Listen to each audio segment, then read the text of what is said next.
Good evening. I am the Maven of the Eventide. Welcome back to Vampire Playthroughs. We are playing Vampire the Masquerade, Coteries of New York. They know. They clicked on the video. It's what we call an intro in the biz. Yeah, in the biz.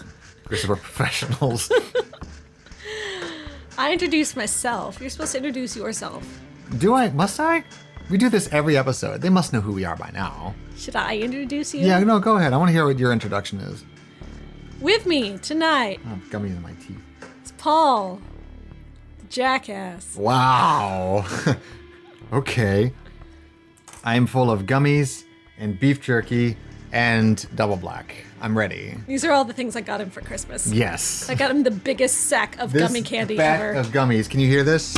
That's a bag of gummies. You're It spiking is the microphone. 2 pounds of Happy Yummies, world's best tasting gummies.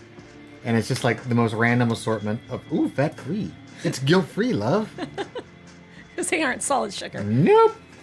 And the Johnny Walker Double Black. Still getting used to that. It is And all the beef jerky. super smart. No, well, I mean, you got me those little teeny bags that like lasted us on our trip, but then you bought a nice big bag from BJ's, and you always get mad at me when I eat it all.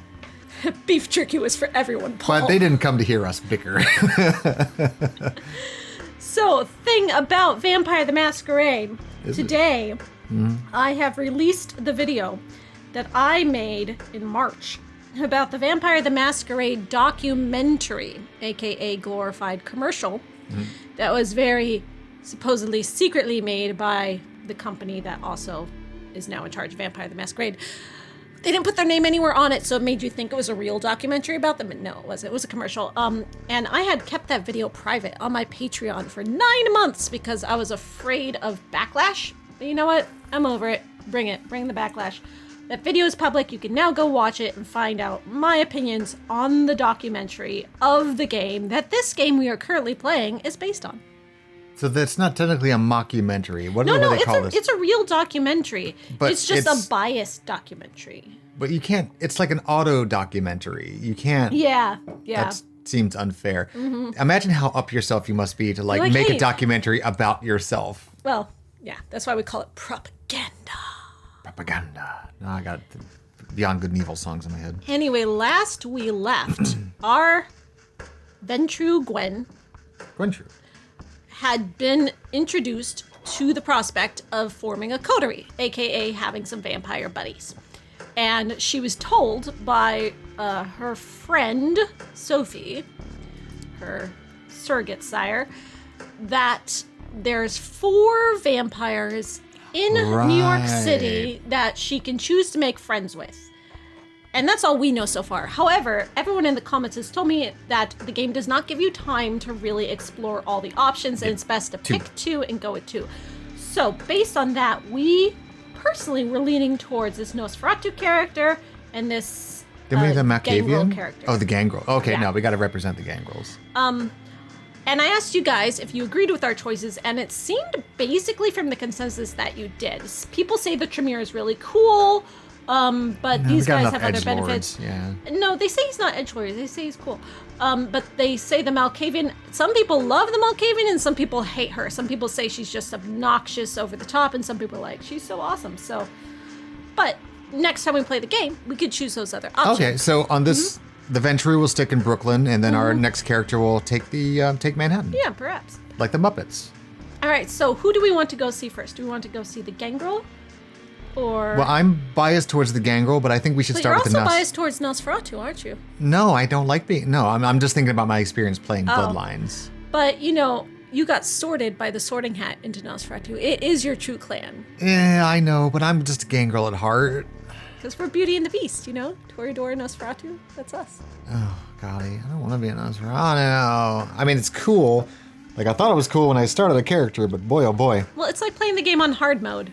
For a beginner, it was no good. Yeah. But, like, once you play through the game, and now you have to do it again, playing it as a Nosferatu in the sewers would be interesting. No, it won't. Let's start with the Nosferatu. All right, that's the Red Hook by the Pie. By the pie? Oh, yes, the pie. Gumshoe in the Dark. A recent string of violent killings has Red Hook District of Brooklyn on edge. Sophie mentioned that Kadir al-Assami has a secret associate investigating the murders, a Nosferatu neonate by the name of D'Angelo. If you help him out, he might be persuaded to form a lasting partnership. Okay, so I was confused about that because he definitely does not look like a Nosferatu, so he's a neonate, which is kind of like... I don't think Nosferatus get uglier with time. Well, I mean, he doesn't look like... Yes, he is. He's got this big lump coming out of his face. I just think he's just an ugly dude. It doesn't look very Nosferatu-y to me. Well, there's different ways to be a Nosferatu. Is there? He's not ugly enough for your liking. It just doesn't seem like the classic Nosferatu, but hey, maybe I'm being prejudiced. Well, it's showing us different variety of Nosferatu. Okay. There's so much about the lore I don't know. As you make your way down Clinton Street, the incessant hum of traffic gives way to the ominous silence of the waterfront. That's where the pie place is. You chop the pie. You stop to take in the familiar bouquet of the Hudson, made all the more potent by your recently sharpened senses. Ah, yes, that familiar bouquet of sewage water. Mm-hmm. Wait, did they call it the Hudson? Yes. It's the East River. They don't know that. They called it the Hudson. They called the East River the Hudson? Well, maybe it's just like sort of like the Hudson Basin. Maybe they just call the whole... It's the East River, which isn't really a river. It's an estuary, but it's not the Hudson. The Hudson is all the way on the other side of Manhattan. And the East River, yes, definitely has a pungent odor because that's where all the mafiosos dump the bodies. They said that, she does have heightened senses, so maybe she's just picking up the Hudson from here. True. She's smelling the Hudson all the way from the East River, even over the stench of the East River. Well, everyone knows the East River doesn't smell like anything. All right, I'm done making excuses for this game. Continue.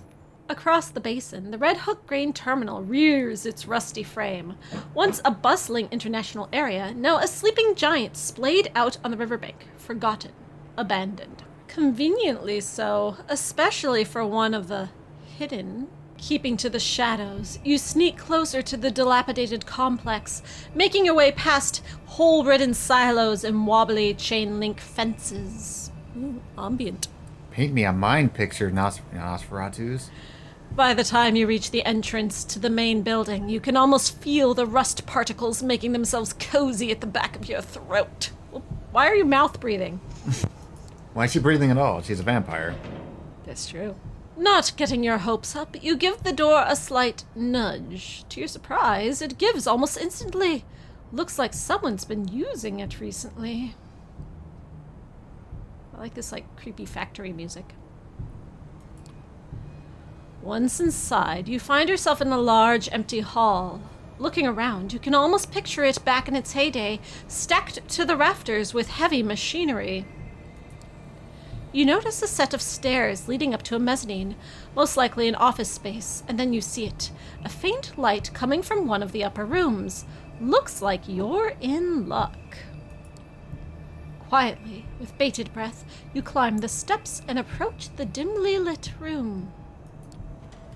The door creaks open, revealing what looks like an old-timey detective's office, complete with crooked window blinds, an overflowing ashtray, and paper scattered across the wooden desk. Wow, he's really taking this gumshoe thing seriously. Is this supposed to be like a Nosferatu PI? Yeah, that's what it said. He's investigating the murders. Oh, okay. Yeah, but he's actually got himself set up like an old-timey PI. Even though he's a neonate, so why would he be into old-timey stuff? It's not like he's reliving his 1940s glory days. Now, define neonate for me one more time. I mean, I thought it meant a newly turned vampire. Oh, check the glossary up there. We are a neonate, right? We have reference materials. We are a neonate. I assume these are not in alphabetical order. No, this is a crappy dictionary. Lick. Lick is an insult. Is neonate not even in here? Well. Did I miss it? Why don't you be like the first one? Oh, it's not even in here. Yeah, okay. I figured that would have been highlighted. Suddenly it hits you. That nagging feeling. This is all too convenient. Too inviting. Before you can react, the trap is already sprung. A plume of cigar smoke wafts over your shoulder. The barrel of a gun rubs against your spine. A raspy voice whispers in your ear. It's a How you doing, boss? It's a raspy voice. Okay. Ready? Well, I figured I'm thinking more like. Let me guess. Took a wrong turn at the third silo. Look at him. He's creepy Nosferatu-y. Yeah, it looks like the skin's kind of falling off his flesh. Skin. Not flesh and skin, same. I've been drinking. Flesh is the muscle under your skin. Is it? It's the part you eat.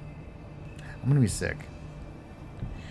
I feel like we just came here to talk to this guy on our friend's recommendation. Do I really have to use presents? Can't I just, like...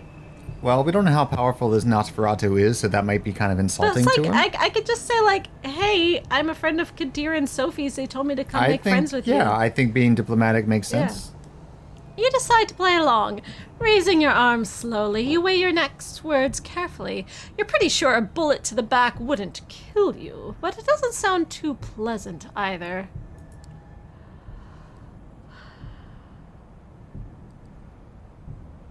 That's what I would say. How about you lower the gun so we can talk like civilized kindred?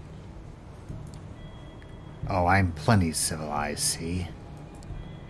You can feel the barrel digging deeper into your back. Is this supposed to be like a rape metaphor? Please no. Let's not go there yet. Just yet. Is the barrel his penis? No. Double action, carbon steel framed. The finest handgun your hard-earned money can buy. Doesn't get much more civilized than that. If you're gonna shoot me, you might as well give me the courtesy of looking me in the eye. For a few tense seconds, the room goes quiet. So quiet, in fact, you could swear you can actually hear the smoke swirling in the air. Finally, the stranger speaks again. You know what? Fair enough. In a strange interplay of light and shadow, the stranger reappears behind his desk. Ooh, he's using... what is that? Obfuscate? It's Nosferatu It could power. just be because it's a dark room. Yeah, but I'm a vampire. No, alright. He's doing that Nosferatu disappeary thing. Seeing him in his full, for lack of a better word, glory, you can't help but smirk. Such a venture. This is the dreaded Nosferatu. The way Sophie described them, you were expecting some grotesque monstrosity. But this guy, the clothes, the swagger, the hard-boiled detective routine, it all comes across as a bad joke. Bad joke. Claws. Still, when it comes to appearance, his lineage is undeniable. Lineage. Noun. A vampire's bloodline, the kindred sires, sire, etc. An archaic term. Really? Alright, see. It's not a word we use nowadays, No. sonny. Often this, the devil of the 20th century. From 30 feet away, he could probably pass for a bum with a nasty skin condition. From 5 feet away, he looks like something made to be seen from 30 feet away. He leans back in his chair, casually pointing his gun at you. So, what brings you to my humble office? You the one they call D'Angelo? That's my name, kid. Don't wear it out. My friends call me Jin, so you best stick to D'Angelo for the time being. Oh, 'cause we're not friends, No, get it? I get it. Now, I suggest you tell me what this is about, otherwise I kindly ask you to get the fuck out of my office. Is this how you get your clients, sir? No, he's a hard-boiled detective. It's what you gotta do. Dames are nothing but trouble. Charming. I can see why Kadir keeps you around. His expression sours. Not a name you want to casually toss around, kid. But hey, I get it. You're not some random schmuck who wandered in here off the street. So let's get down to the nitty-gritty. Who I work for is less important. What I'm working on, however... The Red Hook murders, I know. I want to help you catch the killer.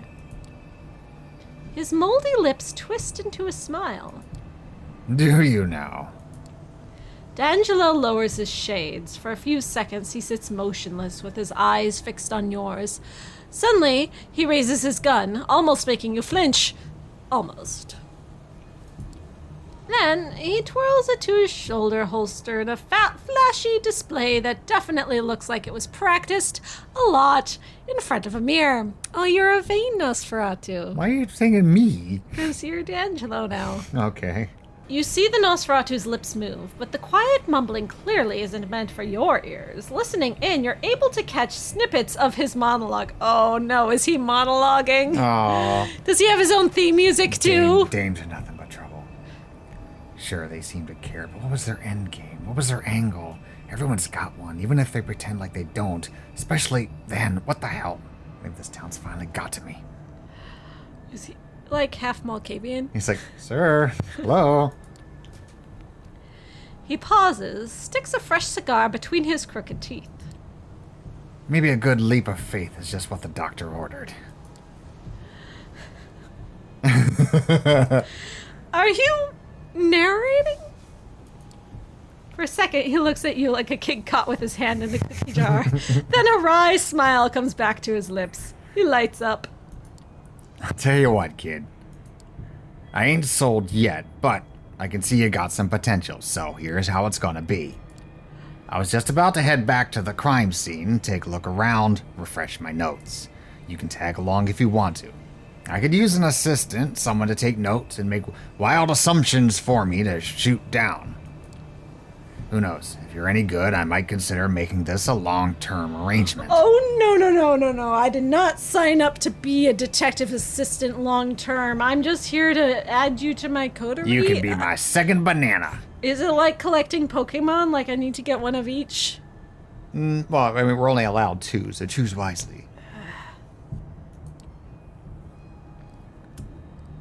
That's what are we waiting for? What are we waiting for, George? Let's go. Oh, what are we waiting for? Just one more thing. You still got me at a disadvantage here. Seems like you've done some digging on me, but with you, I've barely even scratched the surface. Catch my drift? So answer me this. Who was it that sent you into my neck of the woods? Or in layman's terms, who do you work for? Did Sophie tell me to keep it secret? I don't think so. I don't see why I would lie. I mean, I would play it kind of close to the vest, but I mean, are these supposed to be like friends? We're supposed to be friends. Yeah, we're supposed to be earning each other's trust. So I'm going to tell him. All right. Sophie Langley.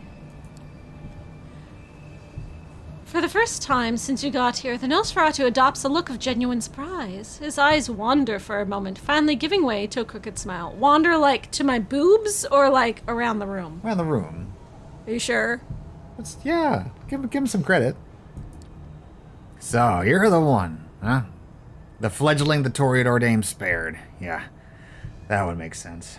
I didn't think she'd appreciate you throwing her name around, but thanks for being up front, kid.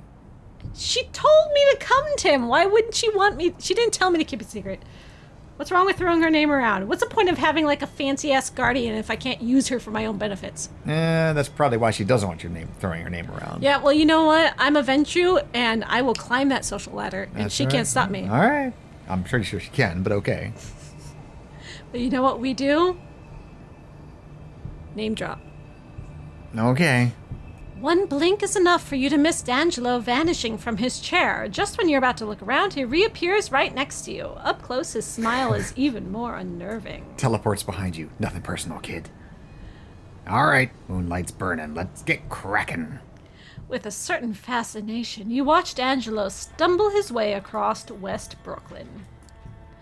Oddly animated, incessantly scratching his face and neck, stopping every once in a while for a bout of mumbling narration. He is most certainly a sight to behold. Still, he seems to be getting around okay, and you take particular note of the fact that he seems to be choosing the darker, less frequented streets. There is definitely a method to his madness. So a mad Nosferatu? Eventually, your leprous guide takes a sudden turn off Van Brunt Street and into a particularly dingy alleyway. The torn pieces of yellow police tape are a dead giveaway. This has to be the place. Well, here we are. Time for you to earn your stripes. This is where they found him. Drained dry. Not a drop of blood in him. And before you ask, No, I didn't get to see the body, so I don't know if there are any bite marks. So, what can you tell me? You take a moment to examine the crime scene. Judging by the chalk outline on the pavement, the man was killed recently. Curiously, there doesn't appear to be a trace of blood or viscera, and you know the city's cleanup crew isn't that fast or that thorough. Looking up, you notice a spray-painted sign on the wall. It reads, "The Blood Speaks," in big, crooked letters. You look to D'Angelo. The Nosferatu gives you an expecting look.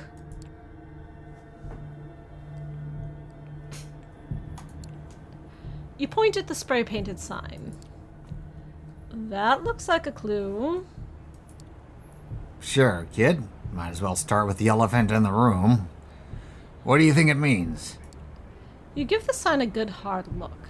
It's no Rembrandt. The writing is jagged, clearly done in a hurry. It seems desperate. My thoughts exactly.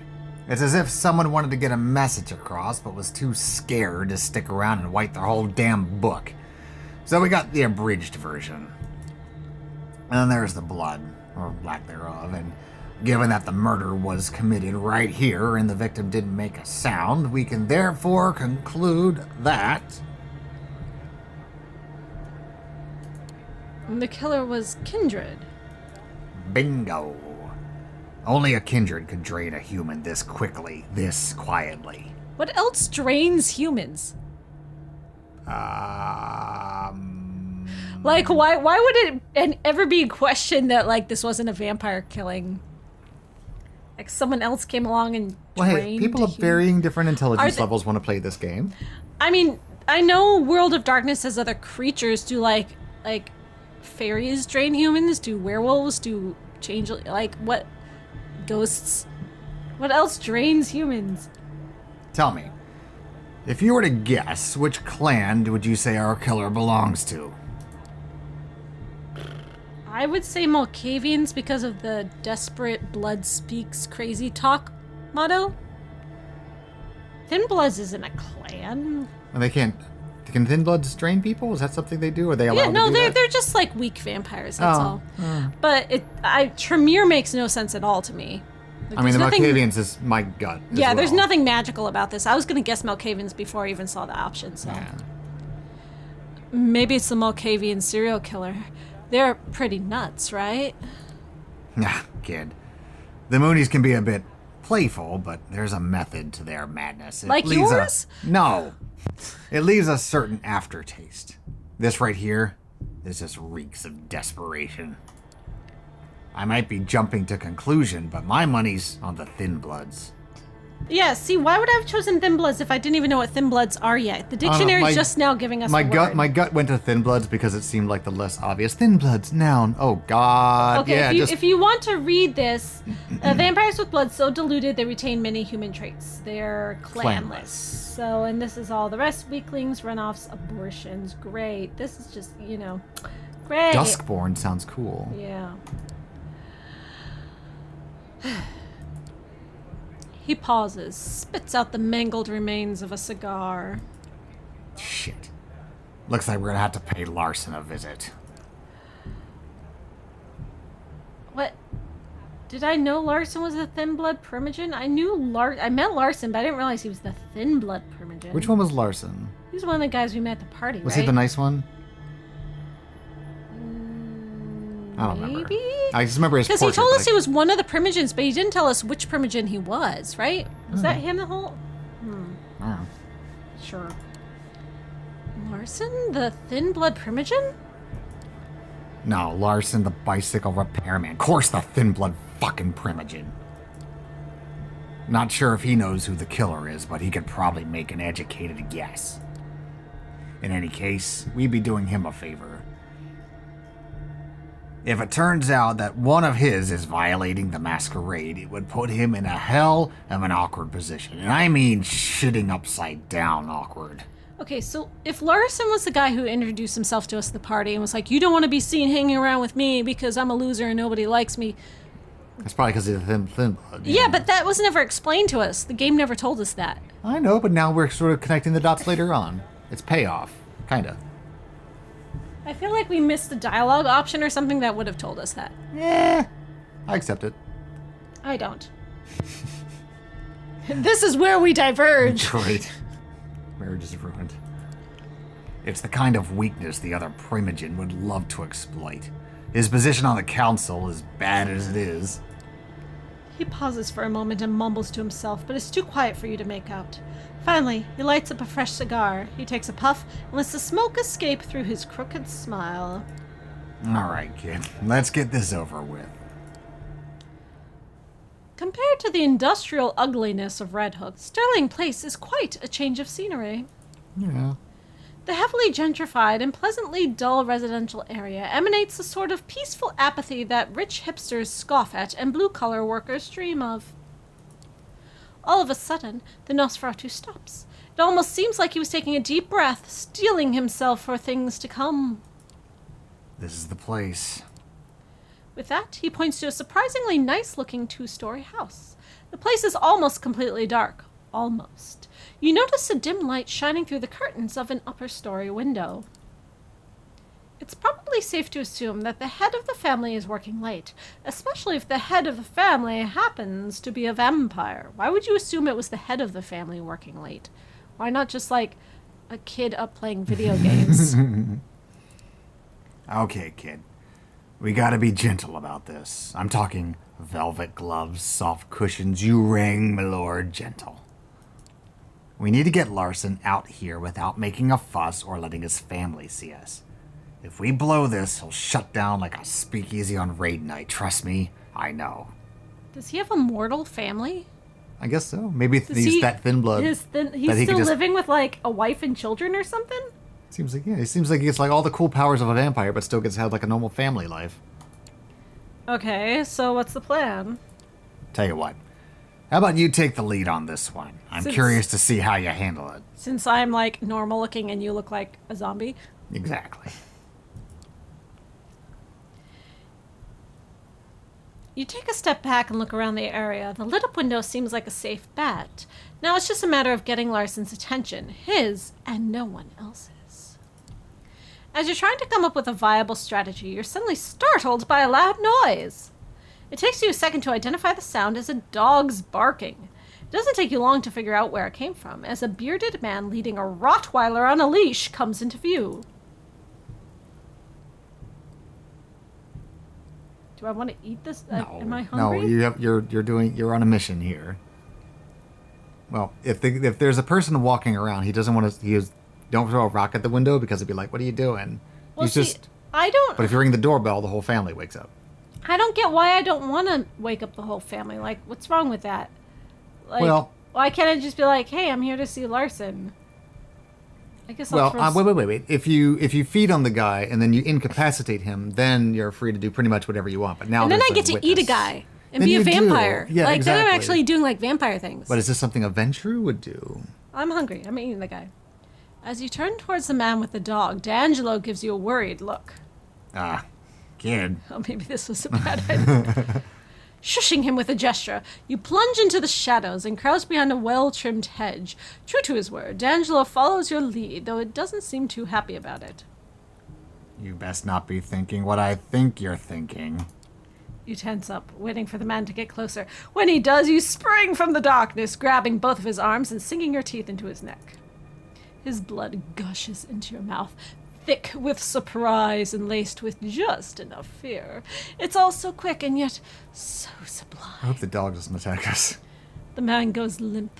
His best friend does not. The dog gives us a barking spree that would make a dead man cover his ears. You tear away from your victim, ready to let the beast loose on the hapless canine. D'Angelo, however, is quick to curtail your murderous appetite. Wait, why would I want to murder the dog? You gotta shut it up. But if I just had blood, then why is my beast like at the surface? Well, it's just... The detective approaches the animal, looking it straight in the eyes. He mumbles something under his breath, an oddly melodic whisper. Oh, he's using his animal talking powers. Is that something Nosferatu do? Nosferatu's and gangrels, I think. Neat. That's how they can, like, be one with the rats. Mesmerized by the chant, the dog grows quiet and lays on his back, allowing D'Angelo to pat its belly. Suddenly, you notice lights turning on in some of the houses. D'Angelo gives you an angry look and points at the unconscious man in your arms. Get him out of sight, now. Heeding his advice, you hoist the man over your shoulder and carry him to the nearest bush. But see, if we hadn't eaten this guy, and then we threw rock at the window, the guy probably would have been like, hey, what are you doing? And it would have been a problem. Call the cops. Yeah, so I feel like we did the right thing. Just as you're getting up, a very unassuming and slightly unshaven man in a turtleneck approaches D'Angelo. He doesn't seem happy to see him. Yeah, it's him. Are you fucking insane? I mean, I know you are, but this is nuts even by your standards, D'Angelo. Hey, we got his attention and no one else's. It worked.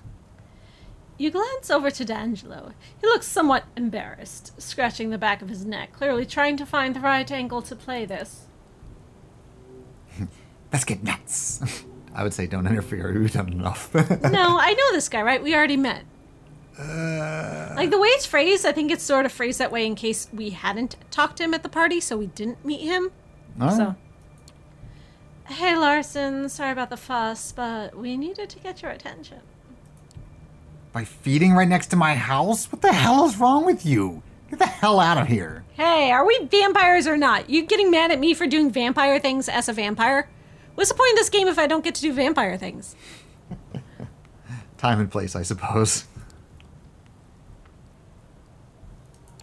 Relax. I didn't bleed him dry, unlike your friend at Red Hook.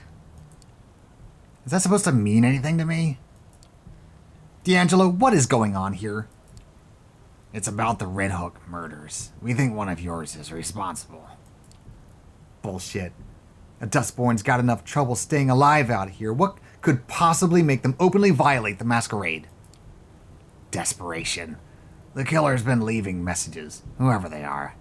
I think they know something they can't share with just anyone. I know it seems far-fetched, but it's the only way this puzzle fits together. He's really jumping to a lot of conclusions. He's a detective, that's what he does. Nah, I don't buy it. You're reaching, trying to find a scapegoat. Get in your boss's good graces. Word gets around, D'Angelo. You don't think I know who you're working for? He's a primogen. Then help us clear your people's name. What have you got to lose? Everything. I've been a thorn in the council's side for a while now. This is just the excuse they need to get rid of me. Why is he acting like we never met? Like, why is the game treating this like we've never, like we didn't have that intimate moment of bonding earlier? Define intimate. Like, I feel like we made friends with this guy. Like, we shared sort of like outcast He's like, stories. you met eyes with him. He's like, yeah, don't talk to me. You shouldn't talk to me. Yeah, but I feel like he's like, hey, lady, I know should you. recognize you, And yeah. he's also the one who stood up for me, remember? Like, I feel like we had this bond, and now he's like acting like I'm nobody to him. Yeah, it does seem like something that would come up in this conversation. Yeah, but I feel like, and if I had gone to his door knocking and been like, hey, friend, it seems like a I missed need you, opportunity. yeah, it's like, I don't like the way this is written. My opinion on this game, in case you wanted to know, which is the whole reason why we're playing it, because someone wanted to know my opinion on this game. Watch and learn. What if it turns out one of yours did it? You sat on your hands to protect him. You think the council wouldn't jump on that? He looks off into the darkness, pondering his options. He lets out a heavy sigh. Look, I'll ask around, consult my sources.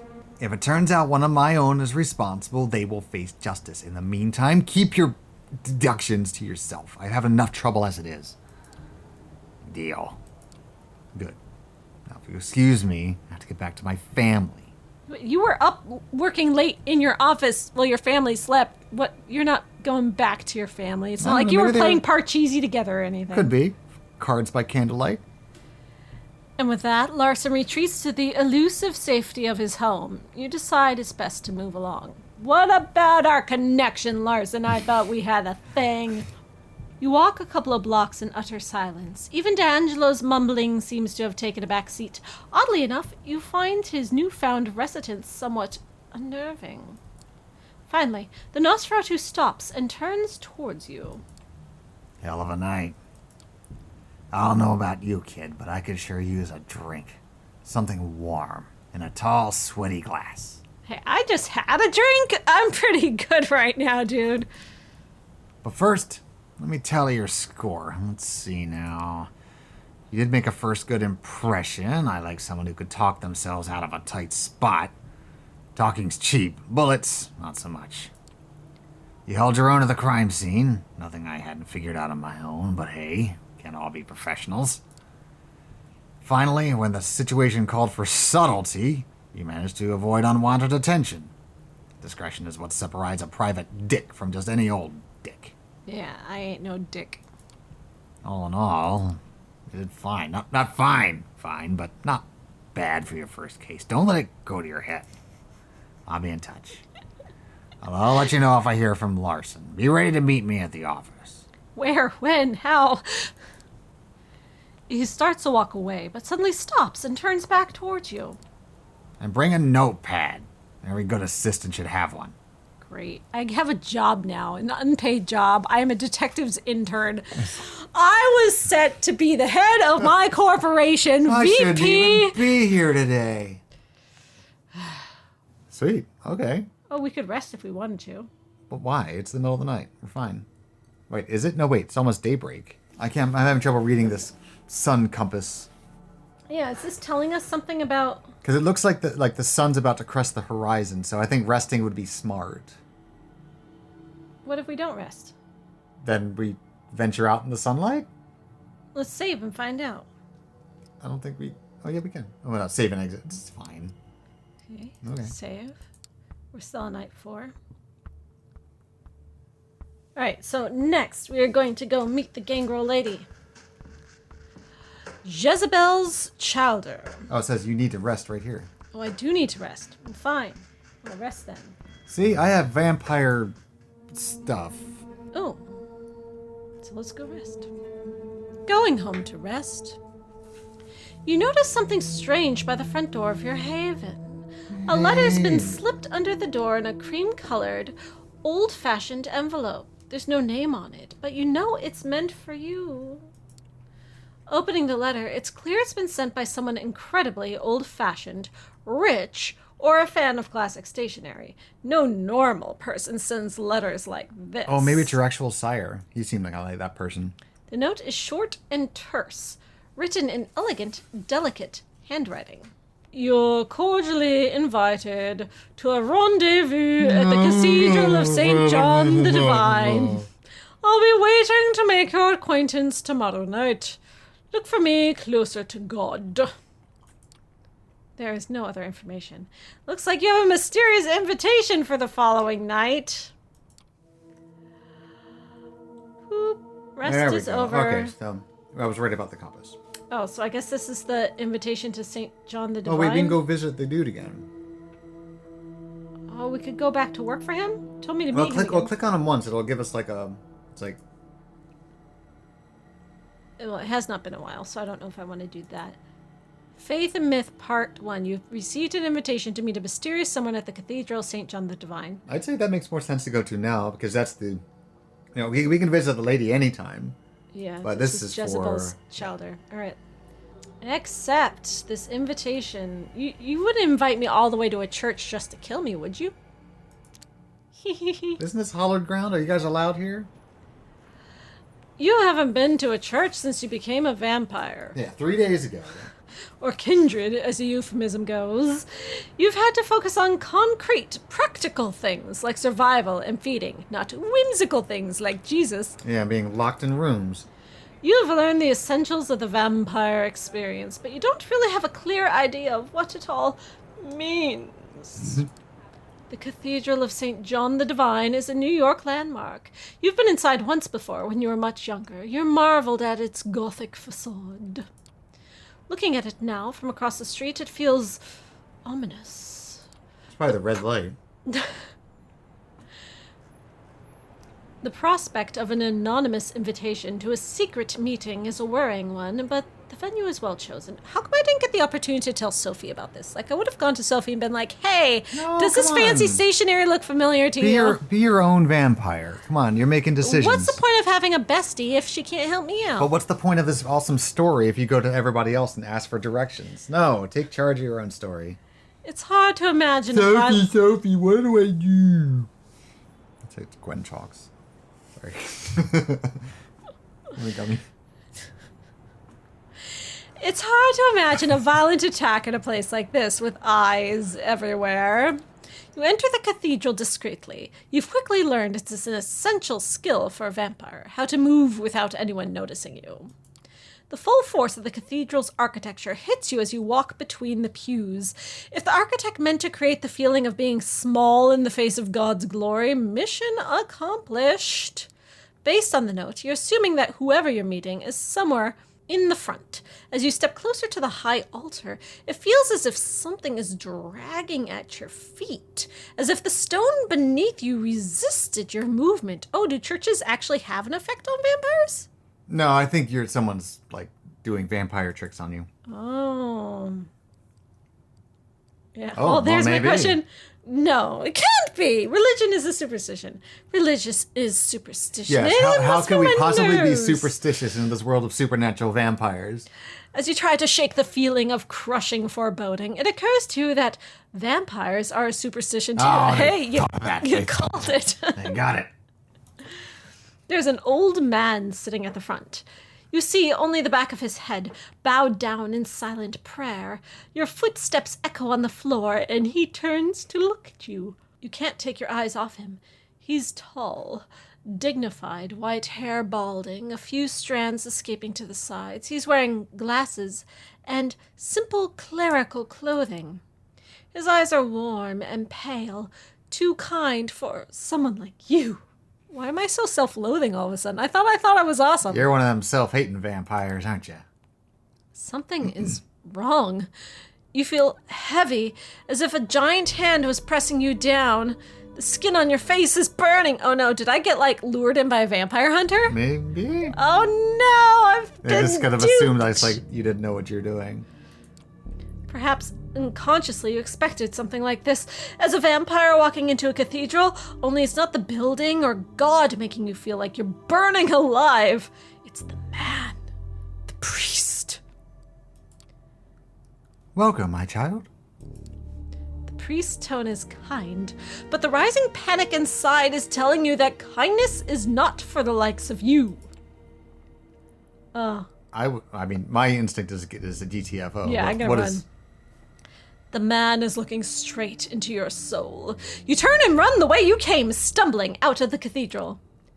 You emerge outside confused and scared. What was that?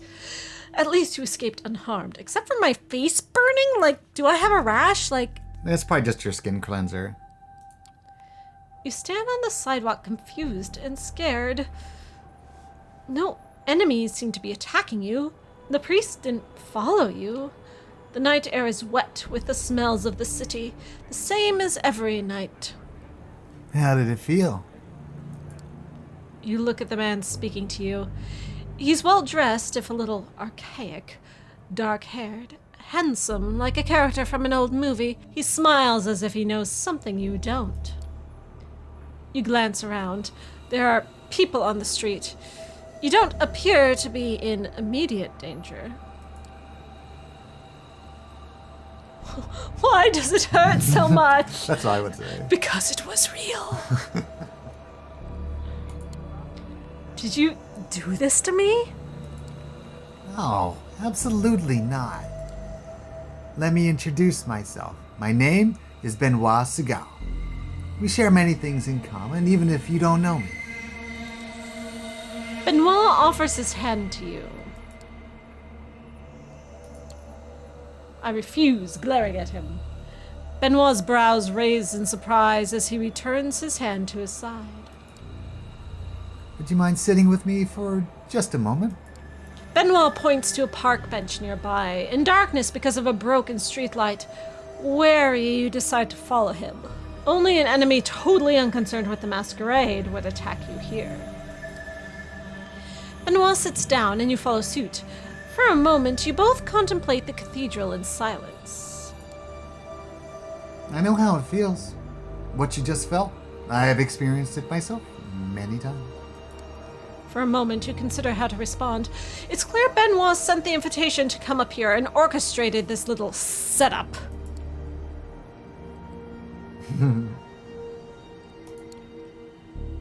What's the point?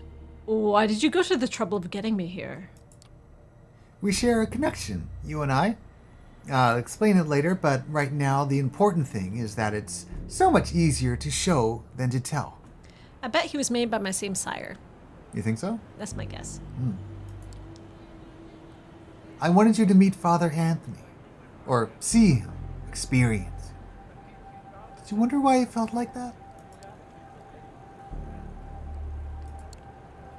At first I thought it was because I was in a church, but then I realized it came from him, the priest.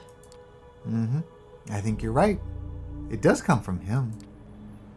It's his faith that makes you feel like that. He's safe in his belief while you are one of the damned. Did you ever wonder what the role of a vampire is in God's creation? So God's real? No, I think he's just speaking metaphorically.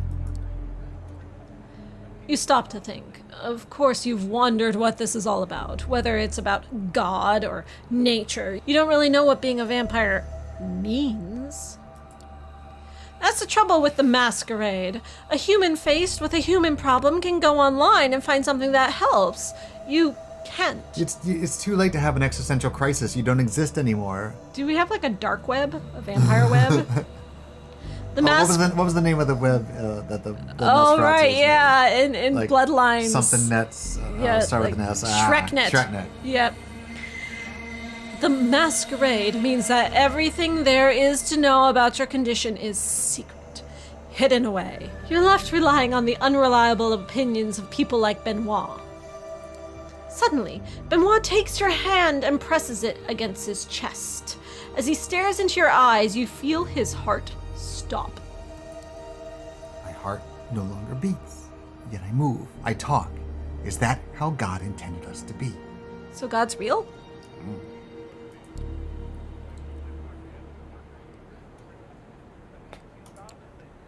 Let go of my hand, you asshole. Benoit lets go of your hand, and you quickly withdraw it. You are asking yourself these same questions. You know you are. Sometimes I'm skeptical too, but in Father Anthony's presence, I know faith is real. I know because it hurts so much. But perhaps you have questions about faith and our kind. Ha! That's egotistical. That sounds like a Venture answer. Yeah. Perhaps we are divine, not damned. If God is real. Benoit laughs, and the first time the aura of bitterness enveloping him lifts. You're clever. There are so many religious cults among the kindred, even more among the anarchs. Some of them do indeed believe we are divine. We die, we rise again, just like Jesus. Why is this so Christian-centric? Be careful with that kind of talk, though. You might not know it, but there are always politics attached to every belief. I was just being ironic, geesh. Going into an Elysium, declare your divinity, and everyone around you will start making assumptions about you. Sometimes faith is best kept private, even among our kind. So why are we talking about this? Just ask yourself, when you met Father Anthony, did you feel divine? No.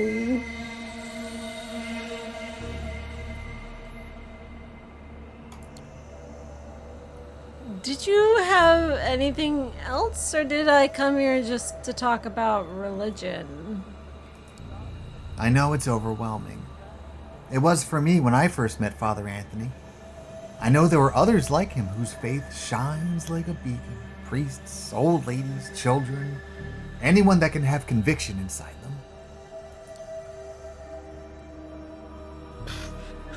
I have to pray for God. Yes, golly, don't. This is too much. You expect me to go along with all this insanity?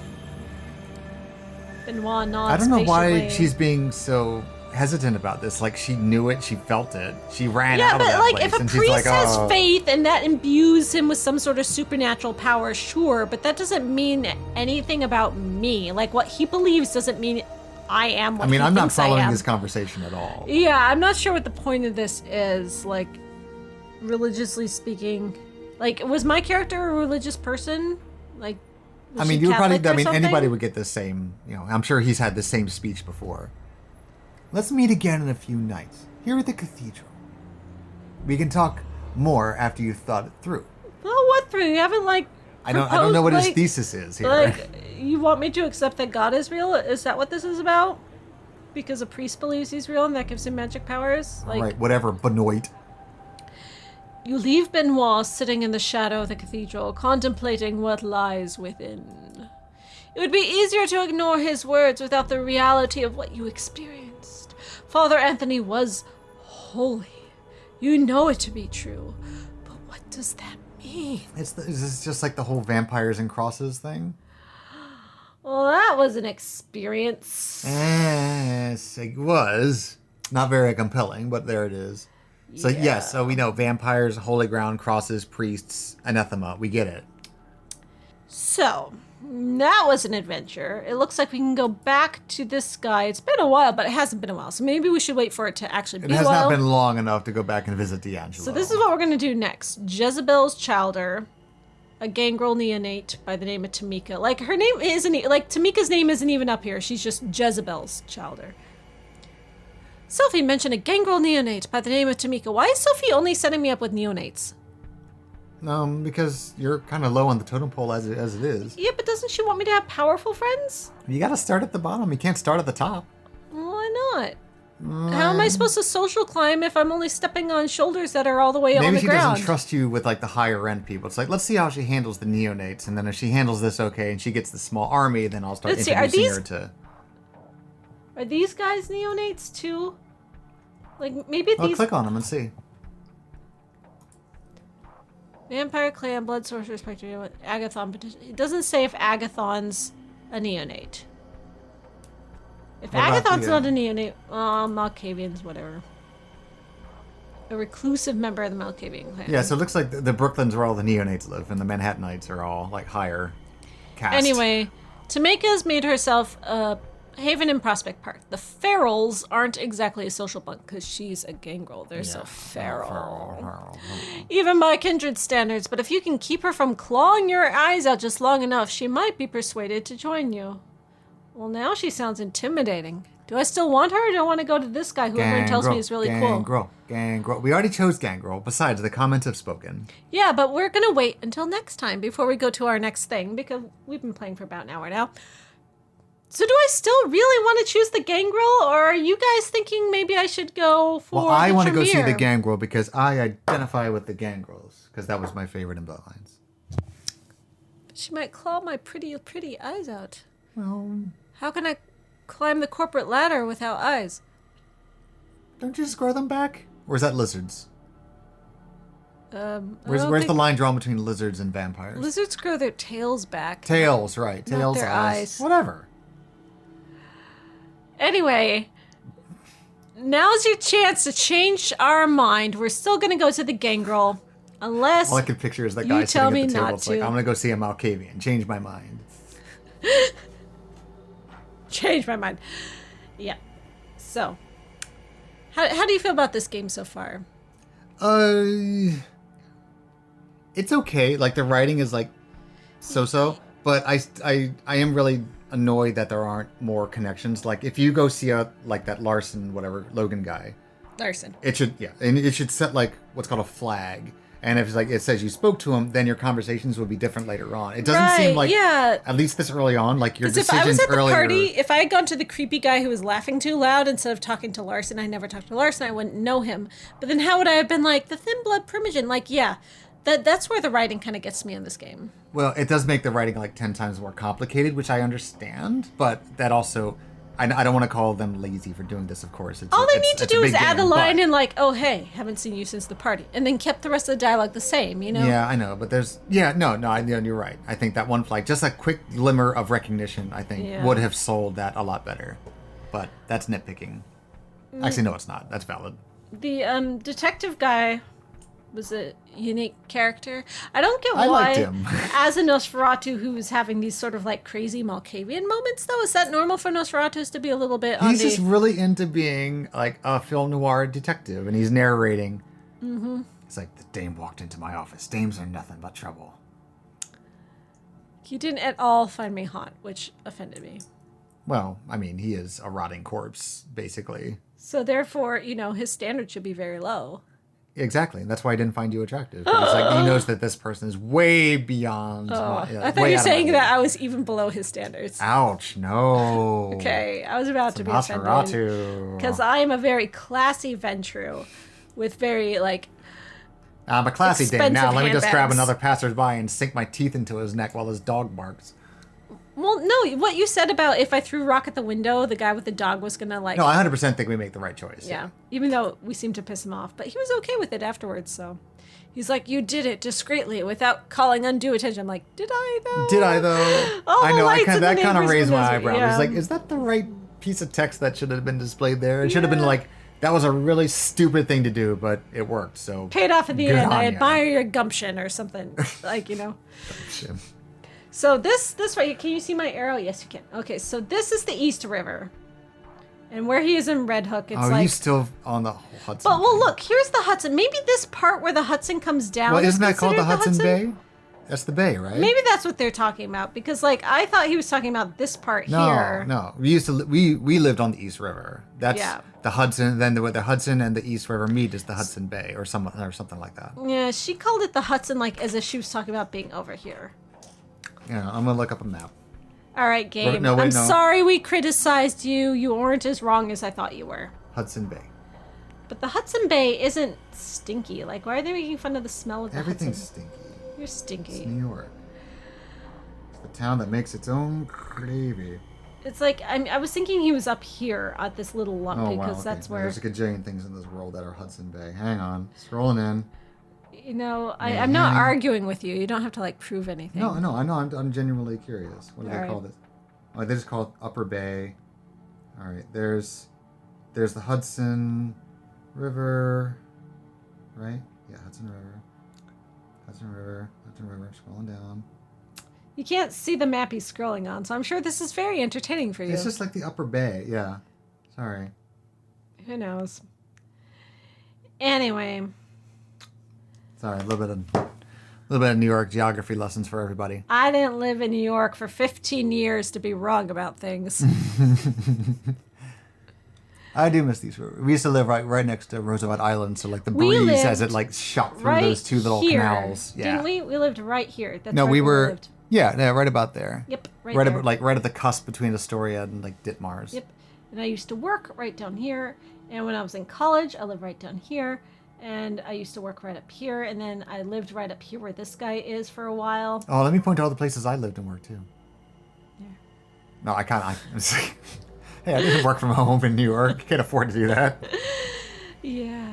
I was upper East Side, and then You worked over here. I was you on worked over Green here, Street and in you worked over Soho, here, and you and worked over here. West Broadway, rather. That's New Jersey. No one goes there. Oh, I used to live down here for a while too. What?